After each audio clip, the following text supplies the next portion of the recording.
Comme tous les mardis, rendez-vous à présent avec notre page santé.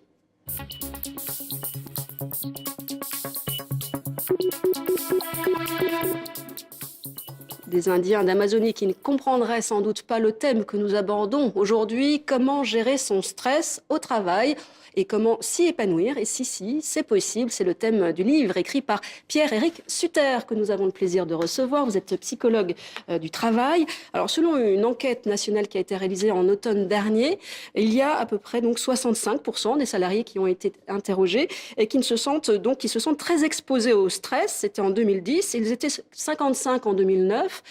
Cette augmentation, ça veut dire quoi? Qu'il y a plus de gens stressés au travail ou qu'il y a une réelle prise de conscience et du coup on en parle plus? Je pense que c'est un petit peu des deux, si vous voulez. C'est vrai qu'on en parle de plus en plus. Et de fait, non seulement les dirigeants d'entreprise, mais les salariés, évidemment, commencent à mettre des mots MOTS sur des mots MAUX dont ils n'avaient pas forcément conscience, ou en tout cas une réelle clairvoyance sur la genèse, les sources qui sont notamment effectivement liées au travail, mais qui ne sont pas forcément uniquement liées à l'environnement de travail, ce que j'appelle les stresseurs, mais aussi à la stressabilité individuelle.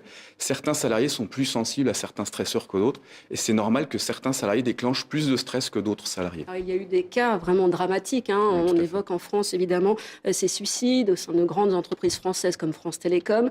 Comment expliquer qu'on arrive, qu'il n'y ait pas de signaux d'alarme et d'alerte au sein d'une entreprise pour aller au secours de ces gens dans le désespoir? Alors déjà, il y a eu un grand déni du stress. Heureusement, c'est que ça commence à être de l'histoire ancienne. Les dirigeants d'entreprise ont pris une réelle conscience des phénomènes de stress et des dangers que ça pourrait représenter, non seulement pour leurs salariés, mais pour l'image de leur entreprise.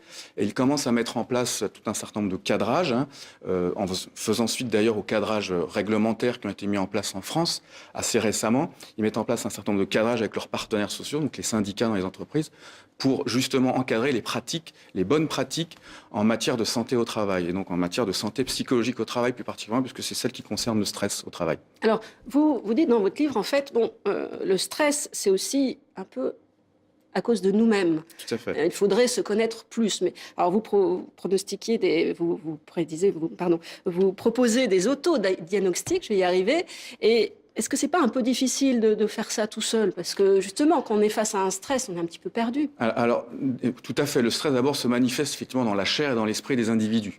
C'est clairement un phénomène humain. Donc, ça se manifeste dans l'individu. Donc, l'individu a tout intérêt à prendre conscience de ces phénomènes.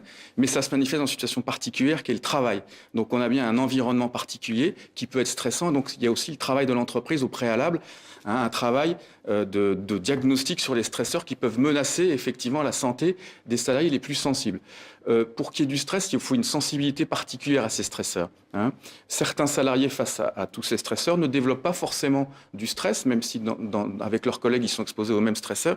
Pourquoi cela développe du stress? Tout simplement parce qu'ils sont plus sensibles, ils ont une stressabilité plus forte que leurs collègues.